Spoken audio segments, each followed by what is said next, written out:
अब हम लोग देखेंगे साइको एनालिसिस स्कूल जो कि सिगमंड फ्रॉइड ने दिया था। तो ये कहानी लगभग आपको मिलेगी 1900 प्लस की, यानी कि जब 1900 के बाद की ये कहानी साइको एनालिसिस की देखने को मिलती है। और ये स्कूल एक तरीके से यूरोप में डेवलप हो रहा होता है। तो स्ट्रक्चरलिज्म जर्मनी में डेवलप हो रही होती है, उसके काउंटरी जो फंक्शनलिज्म स्टार्ट होता है वो आपका यूएसए के अंदर में स्टार्ट होता है। लेकिन जो सिगमंड फ्रॉइड की जो साइको एनालिसिस है वो आपकी वापस से यूरोप में बनती है। और जो इसके बाद की जो स्कूल आएगी दैट इज़ बिहेवियरिज्म, वो वापस से फिर से यूएसए में डेवलप होता है। इसके बारे में और आगे बात करेंगे, लेकिन पहले बात कर लेते हैं साइको एनालिसिस जो कि सिगमंड फ्रॉइड ने दिया था। तो जब हम लोग डिबेट्स इन साइकोलॉजी पढ़ रहे थे तो उसमें हमने एक दो डिबेट्स के बारे में पढ़ा था। एक तो idiographic versus nomothetic approach. Idiographic approach कहने का मतलब कि हम लोग एक पर्टिकुलर इंडिविजुअल पे डिटेल्ड स्टडी करते हैं। और नोमोथेटिक मतलब कि हम लोग एक जनरल लॉ बनाने की कोशिश करते हैं जिससे हम लोग ऑलमोस्ट सभी के बिहेवियर को एक्सप्लेन कर पाएँ। वहीं पे हमने कहा था कि साइको एनालिसिस स्कूल भी जो है और साथ ही साथ जो ह्यूमनिस्टिक स्कूल है, ये दोनों के दोनों आइडियोग्राफिक अप्रोच को फॉलो करते हैं। तो पहला पॉइंट तो हमारे पास साइको एनालिसिस का यहाँ से निकल गया कि साइको एनालिसिस जो है वो आइडियोग्राफिक अप्रोच को फॉलो करती है। यानी कि साइको एनालिसिस के अंदर में सिर्फ इतना जान लेना कि आइडियोग्राफिक अप्रोच फॉलो करती है, क्या क्या चीज़ हम जान सकते हैं। पहले तो ये कि किसी पर्टिकुलर इंडिविजुअल पे ये बहुत डिटेल्ड एनालिसिस करेंगे। यानी कि इसका इस स्कूल की जो एनालिसिस होगी वो काफ़ी ज़्यादा क्वालिटेटिव नेचर का होगा। ठीक है, क्वालिटेटिव नेचर का होगा, यानी कि यहाँ पे बहुत ज़्यादा सब्जेक्टिविटी होगी, कोई ऐसा जनरल लॉ नहीं बनेगा जो कि सभी के बिहेवियर्स को एक्सप्लेन कर पाए। साथ ही साथ ये मोर फिनोमिनोलॉजिकल अप्रोच भी लेके चल रही होगी। ठीक है, और इसी आइडियोग्राफिक अप्रोच को ही एक तरीके से टीलियोलॉजिकल अप्रोच भी बोलते हैं, क्योंकि काफ़ी ज़्यादा क्वालिटेटिव नेचर का है ये। तो साइको एनालिसिस हमने ये देखा कि आइडियोग्राफिक अप्रोच है, और फिर आइडियोग्राफिक अप्रोच से हमने काफ़ी सारी चीज़ें निकाल ली यहाँ से कि ये एक तो ये किसी एक इंडिविजुअल पर डिटेल स्टडी करेंगे, कोई पर्टिकुलर ऐसा लॉ नहीं बनाएंगे जो बहुत सारे लोगों के बिहेवियर्स को एक्सप्लेन करेगा। क्वालिटेटिव नेचर इनका रहेगा। और ये केस स्टडी मेथड और इंटरव्यू मेथड जैसी जो चीज़ें हैं उसको बहुत ज़्यादा पॉपुलराइज़ करेंगे। यानी कि सिगमंड फ्रॉइड का एक कंट्रीब्यूशन भी आप मान सकते हैं, या फिर साइको एनालिसिस का एक कंट्रीब्यूशन आपको मान मान सकते हैं कि जो केस स्टडी मेथड होता है या फिर जो इंटरव्यू मेथड होता है उसको बहुत ज़्यादा पॉपुलराइज़ करेंगे लोग। फिर दूसरा हमने डिबेट पढ़ा था डिबेट्स इन साइकोलॉजी के अंदर में, फ्री विल वर्सेस डिटर्मिनिज्म। फिर डिटर्मिनिज्म में हमने पढ़ा था साइकिक डिटर्मिनिज्म।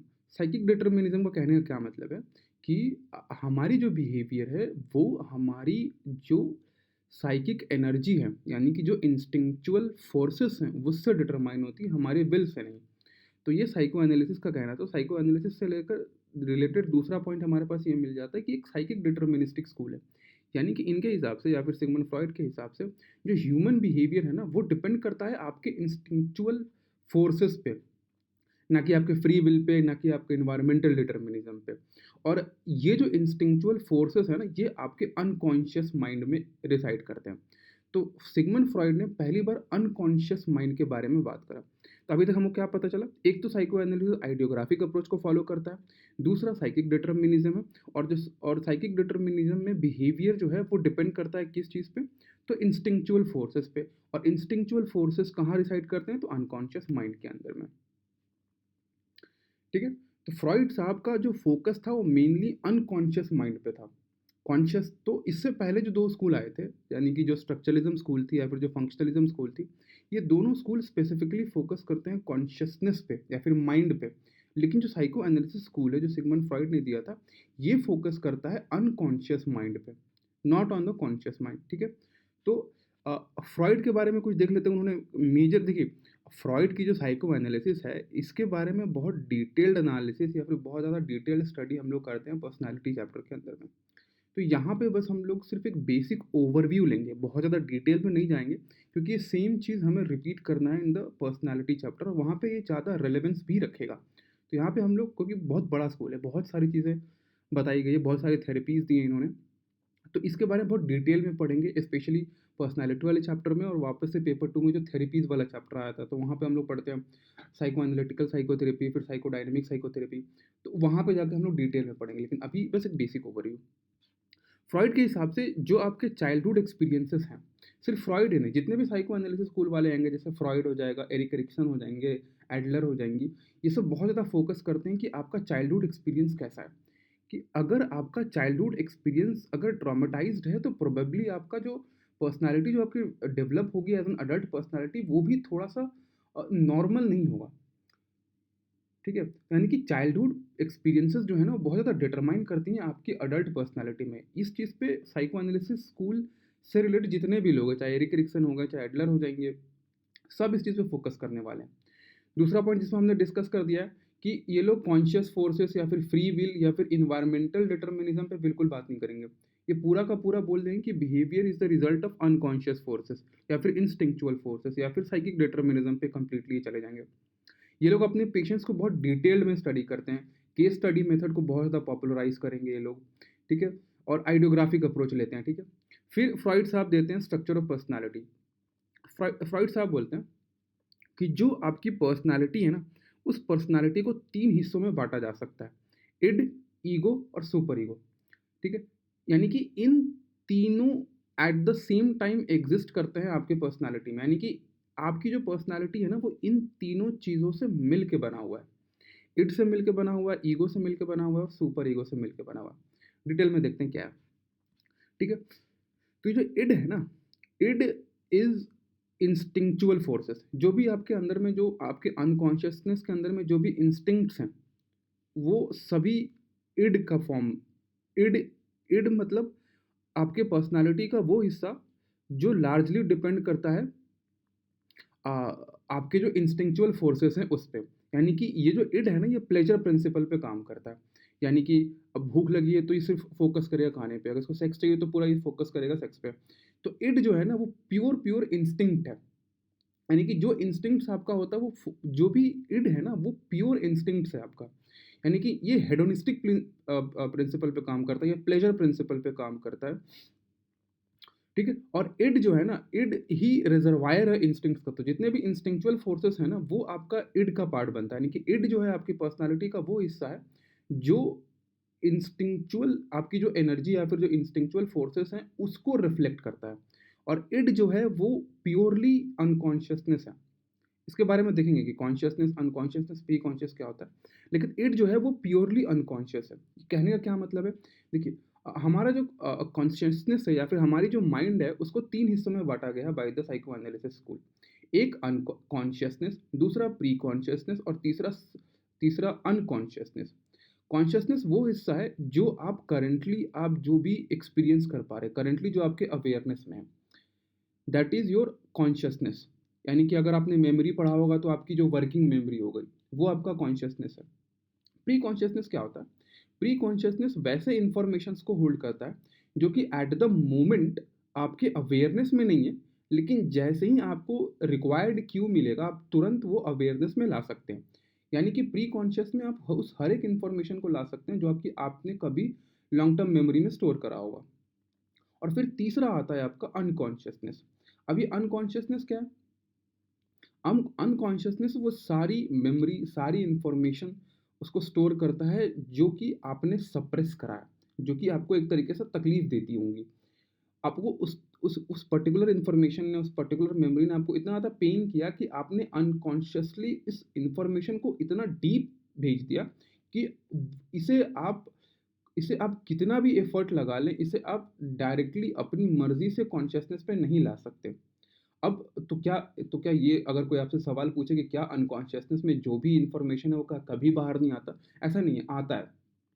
जैसे कि जब आप सो रहे होते हैं तो जो गार्ड करता है, जो भी इन्फॉर्मेशन अनकॉन्शियसनेस के अंदर में है, वो गार्ड वीक हो जाता है। और वैसे सिचुएशन में जो भी आपकी अनकॉन्शियसनेस इन्फॉर्मेशन है, वो स्लिप कर सकती है कॉन्शियसनेस के अंदर में। ये तो ड्रीम के अंदर में इसलिए फ्रॉइड साहब कहते हैं dreams are the royal road to the unconsciousness. उसके अलावा एक और तरीका है हिप्नोसिस। जब को हिप्नोटिक स्टेट में रखा जाता है तब वापस से जो गार्ड्स जो लगे हुए हैं, जो अनकॉन्शियस मेमोरीज को नहीं बाहर आने देते हैं, वो वो स्लिप कर सकता है जब आप हिप्नोटिक स्टेट में रहते हैं। तो ये था हमारा आइडिया ऑफ कॉन्शियसनेस, अनकॉन्शियसनेस और sorry consciousness, pre consciousness and unconsciousness. तो यहाँ पे हम लोग इड देख रहे थे। इड के बारे में हमने देखा कि पर्सनैलिटी का वो हिस्सा जो प्योरली इंस्टिंक्चुअल बेसिस पे काम कर रहा था, यानी कि प्योरली प्लेजरेबल प्रिंसिपल पे काम कर रहा था। मतलब इसको चाहिए तो चाहिए, वो वाली कहानी। ये नहीं सोचेगा कि समाज क्या बोलेगा, ये बिल्कुल नहीं सोचेगा कि इसके क्या रिपरकशंस होंगे। इसको बस जो चाहिए वो चाहिए, भूख लगी तो खाना चाहिए, सेक्स चाहिए तो सेक्स चाहिए। इसके अलावा और कुछ नहीं सोचेगा, यानी कि प्योर इंस्टिंक्ट्स पे ये काम करता है, ठीक है? उसी की जगह पे एक और आता है सुपर ईगो। सुपर ईगो का क्या मतलब है? सुपर ईगो इस बात पे डिपेंड करता है, देखो जब आप पैदा होते हैं तो आपके पास सिर्फ इड होती है। इड के बाद इड से निकल के आता है ईगो, और ईगो से निकल के आता है सुपर ईगो। सुपर ईगो क्या मतलब है? सुपर ईगो लार्जली डिपेंड करता है, एक तो आपके फादर पे डिपेंड करे कि आपके फादर की पर्सनालिटी कैसी है, या फिर फादर की वैल्यूज़ कैसी हैं। उसी साथ साथ इस बात पे भी डिपेंड करे कि आपके सोसाइटी के अंदर में क्या वैल्यूज़ है। तो सुपर ईगो लार्जली डिपेंड करता है कि आपके सोसाइटी की क्या वैल्यूज़ है, यानी कि जो आपके सोसाइटल नॉर्म्स होंगे उसको डायरेक्टली सुपर ईगो जो है वो अडॉप्ट कर लेगा, ठीक है? तो सुपर ईगो जो है ये आपका मोरालिटी प्रिंसिपल पे काम करता है, ठीक है? मोरालिटी प्रिंसिपल मतलब कि जो भी एक्शंस आप करेंगे वो एक्शंस सही है, मोरल है, इमोरल है, और ये मोरालिटी का जो पैरामीटर होगा वो डिपेंड करेगा कि आपके फादर के क्या मोरालिटीज है, या फिर आपके फादर के क्या वैल्यूज़ है, साथ ही साथ आपके सोसाइटी के अंदर में क्या वैल्यूज़ है। उन वैल्यूज़ के बेसिस पे सुपर ईगो आपका डेवलप होता है, जो कि डिसाइड करता है कि आपके एक्शंस कितने मोरल हैं, या फिर आपका जो थॉट ऑफ एक्शन है कि मुझे ये करना चाहिए वो मोरल है या नहीं मोरल है, ठीक है? फिर आता है आपका ईगो। तो यानी कि इड जो है, इड से ही निकल के आता है ईगो। तो यानी कि इड जो है वो प्योर इंस्टिंक्टिव एनर्जी है। इड कुछ काम नहीं करता है। इड को जो भी चाहिए, चाहे उसको सेक्स चाहिए, चाहे उसको खाना चाहिए, वो वो करेगा कौन? ईगो करेगा। Ego will do these activities for the id, id की एनर्जी को या फिर इड की डिजायर्स को सेटिस्फाई करने के लिए।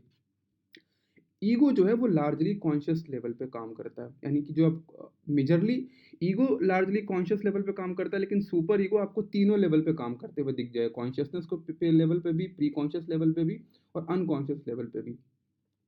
ईगो जो है, ईगो लार्जली कॉन्शियस कॉन्शियस और ये रियलिटी प्रिंसिपल पे काम करता है, यानी कि जो अल्टीमेटली जो डिसीजंस लेता है ना, जैसे कि इड ने बोल दिया कि मेरे को भूख लगी है, मेरे को खाना लगे, तो चाहे कोई भी सिनेरियो है, लेकिन अल्टीमेटली डिसीजन ईगो लेगा। अल्टीमेटली क्या करना है क्या नहीं करना है वो ईगो लेगा, by balancing out the demands put forward by the id and the restraints put forward by the super ego.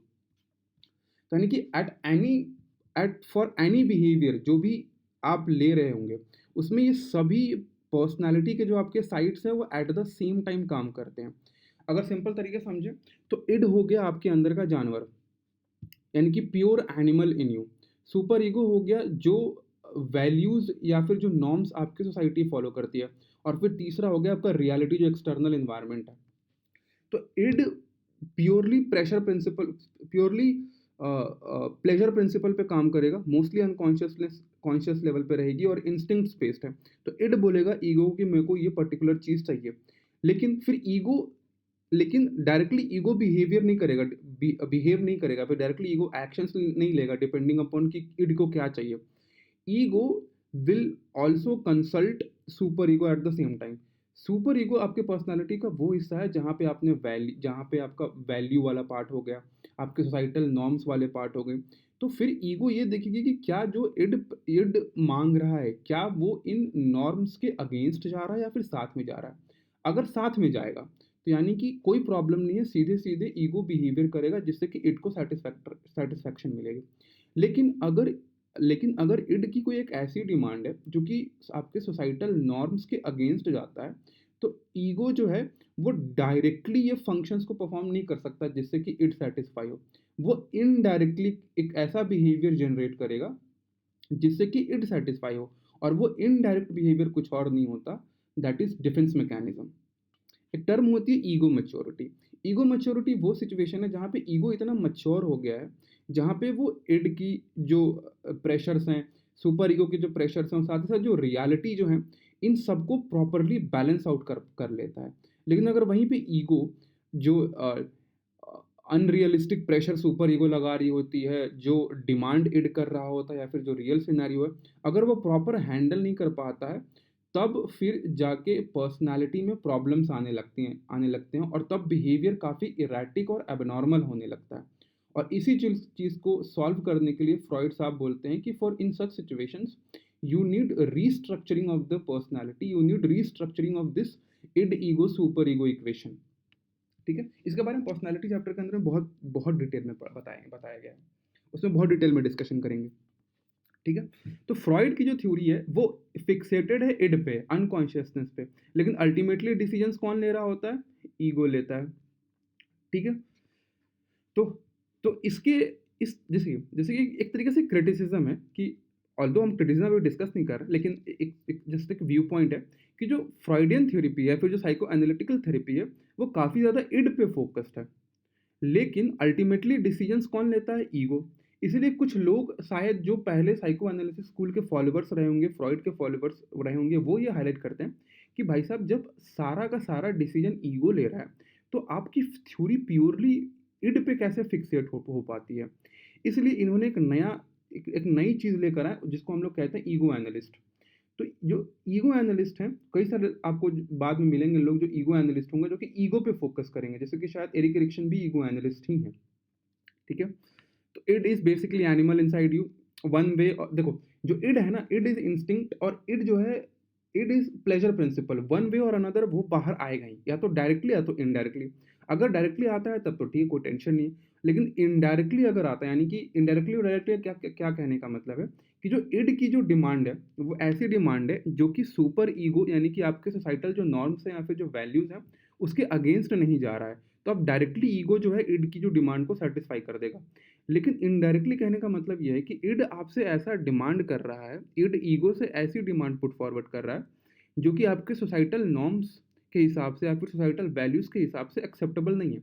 तो वैसे सिचुएशन में अब इड को तो सेटिस्फाई करना ही करना है, तो ईगो क्या करता है वैसे सिचुएशन में? इड को सेटिस्फाई करने के लिए डिफेंस मैकेनिज्म का इस्तेमाल करता है। अब उस डिफेंस मैकेनिज्म से इड को इनडायरेक्ट सेटिस्फैक्शन प्रोवाइड करता है। ठीक है, अब बहुत सारे तरीके के डिफेंस मैकेनिज्म होते हैं जिसको कि हम लोग पर्सनालिटी चैप्टर के अंदर में पढ़ेंगे, जैसे कि रिप्रेशन हो जाता है एक डिफेंस मैकेनिज्म, प्रोजेक्शन हो जाती है, और भी बहुत सारे हैं, लेकिन इसको हम लोग पर्सनालिटी चैप्टर के अंदर में डिस्कस करेंगे अच्छे से। ठीक है, अब अब फ्रॉइड जो है उन्होंने 5 स्टेजेस ऑफ साइकोसेक्सुअल डेवलपमेंट दिया है। Oral phase, anal phase, Felix phase, latency phase, genital phase. अब हर फेज के अंदर में एक पर्टिकुलर प्रॉब्लम अराइज होगी। अब उस प्रॉब्लम का रेजोल्यूशन कितना अच्छे से होता है वो डिपेंड करेगा कि क्या इंडिविजुअल कितना ज़्यादा फिक्सेटेड है इन पर्टिकुलर स्टेजेस पे। इसके बारे में भी हम लोग डिटेल में बात करेंगे पर्सनालिटी चैप्टर के अंदर में, और फिर हम लोग ये भी देखेंगे कि कैसे फ्रॉइड की साइकोसेक्सुअल स्टेजेस को एरिक एरिक्सन ने साइको सोशल स्टेजेस में कन्वर्ट करा है, वो भी हम लोग देखेंगे। ठीक है, 3 levels of consciousness, consciousness, pre consciousness और अनकॉन्शियसनेस के बारे में हम लोग अभी थोड़ी देर पहले ही बात कर चुके हैं। अगर हम लोग कॉन्ट्रीब्यूशन बेसिस पे बात करें कि फ्रॉइड की क्या कंट्रीब्यूशन रहा है, तो मेजर कंट्रीब्यूशन क्या रहेगा? हम लोग पहले पढ़ चुके हैं कि ये लोग साइकिक डिटर्मिनिज्म के बारे में बात करेंगे। साइकिक डिटर्मिनिज्म मतलब किसी एनर्जी फॉर्म के बारे में बात करें, यानी कि साइको एनालिसिस स्कूल को एक मेजर कंट्रीब्यूटर कहा जाता है इसलिए भी क्योंकि वो लोग पहली बार साइकोलॉजी के अंदर में एनर्जी के बारे में बात करना स्टार्ट करे थे। एक तो ये अनकॉन्शियसनेस फैक्टर के बारे में पहली बार कोई बात करता है तो फ्रॉइड बात करते हैं। ठीक है, और इसके साथ ही साथ डिफेंस मैकेनिज्म के बारे में पहली बार ये लोग बात करते हैं। पहली बार इड ईगो सुपर ईगो जैसी चीज़ के बारे में पहली बार ये लोग बात करते हैं। साथ ही साथ कई सारे थेरेपीज डेवलप होते हैं इनके कंट्रीब्यूशन की वजह से, जैसे कि फ्रॉइडियन साइकोथेरेपी है, जैसे कि साइकोडायनेमिक साइकोथेरेपी होता है। ठीक है, ये कई सारा इसका बहुत बड़ा ह्यूरिस्टिक इम्पैक्ट है, यानी कि लॉट्स ऑफ रिसर्च स्टार्ट हुए थे इसके बाद, और इसी स्कूल के वजह से बहुत सारे और साइकोलॉजिस्ट जैसे कि एडलर हो गए, एरिक एरिक्सन हो गई, हॉर्नई हो गई, ये सब के सब इसी थ्योरी के या तो क्रिटिसिज्म में या फिर सपोर्ट में किसी न किसी तरीके से अपना एक पर्टिकुलर थ्योरी देते हैं। फिर ठीक है, साथ ही साथ इस स्कूल का एक और कंट्रीब्यूशन ये भी है कि ड्रीम्स के बारे में पहली बार, कि dreams are the royal road to unconscious, पहली बार ये बात करती है। लेकिन इस स्कूल के बहुत सारे चैलेंजेस हैं। चैलेंजेस ये हैं कि बहुत ज़्यादा पेसिमिस्टिक और मेल ओरिएंटेड थ्योरी है ये, इसको पेसिमिस्टिक व्यू ऑफ मैन लेता है, बहुत ज़्यादा नेगेटिव। जिस तरीके से ह्यूमनिस्टिक स्कूल बहुत ज़्यादा ऑप्टिमिस्टिक व्यू ऑफ मैन लेता है, उसी तरीके से जो साइको एनालिसिस स्कूल है वो मैन का बहुत पेसिमिस्टिक व्यू लेता है, बहुत नेगेटिव तरीके से इंसान को देखेगा, और प्लस ये बहुत मेल सेंट्रिक थ्योरी थी जो फ्रॉइड की ये थी। ठीक है, बहुत ज़्यादा एम्फेसिस किया गया है सेक्स पे, बहुत ज़्यादा एम्फेसिस किया गया है रोल ऑफ अनकॉन्शियसनेस पे। फिर एक एक टर्म इस्तेमाल होता है यहाँ के अंदर में, सर्कुलर रीजनिंग का एक टर्म इस्तेमाल होता है कि आप एट दिस मोमेंट आप कॉन्शियसनेस को ही एक्सपीरियंस कर सकते हैं, लेकिन पूरी की पूरी थ्योरी अनकॉन्शियसनेस के बारे में बात कर रही है। आपका थ्योरी प्योरली इंड ई आपका जो थ्योरी है वो प्योरली इड सेंट्रिक है, लेकिन अल्टीमेटली डिसीजन आपका ईगो लेता है, और ईगो अराइज ही आपका इड से होता है। जैसे कि ego emerges out of id and works against it. तो ये सर्कुलर रीजनिंग को भी लोग सेटिस्फाई नहीं कर पाते। बहुत ज़्यादा क्वालिटेटिव वर्क होता है इनका, क्वांटिफिकेशन नहीं करते हैं, बहुत ज़्यादा सब्जेक्टिविटी होती है, जो कि आइडियोग्राफिक अप्रोच का जो प्रॉब्लम है, मतलब आइडियोग्राफिक अप्रोच की जो चैलेंज है वो इनकी भी चैलेंज होगी, ठीक है। ये लोग किसी भी तरीके से किसी भी तरीके की इन्वायरमेंटल फैक्टर्स, सोशल फैक्टर्स के बारे में इतना बात नहीं करते हैं, ये लोग फ्री विल के बारे में इतना बात नहीं करते हैं, ये भी एक उसकी चैलेंज रहती है, ठीक है। ये जो भी फ्रॉइड ने इस थ्योरी को, अपने जो थ्योरी को पुट फॉरवर्ड के लिए स्टडी करा है, वो स्टडी उन्होंने मेजरली एबनॉर्मल इंडिविजुअल्स पे करा है। तो यानी कि फ्रॉइड की जो साइको एनालिसिस थ्योरी है, वो एक तरीके से उन्होंने डिराइव किया है by studying the abnormal individuals, and ultimately वो इन सेम थ्योरीज को अप्लाई करवाते हैं फॉर द नॉर्मल इंडिविजुअल। ये कैसी बात हो गई भाई? तो ये वाला पॉइंट भी है, ठीक है। तो यही सब क्रिटिसिज्म है साइको एनालिसिस की, ठीक है।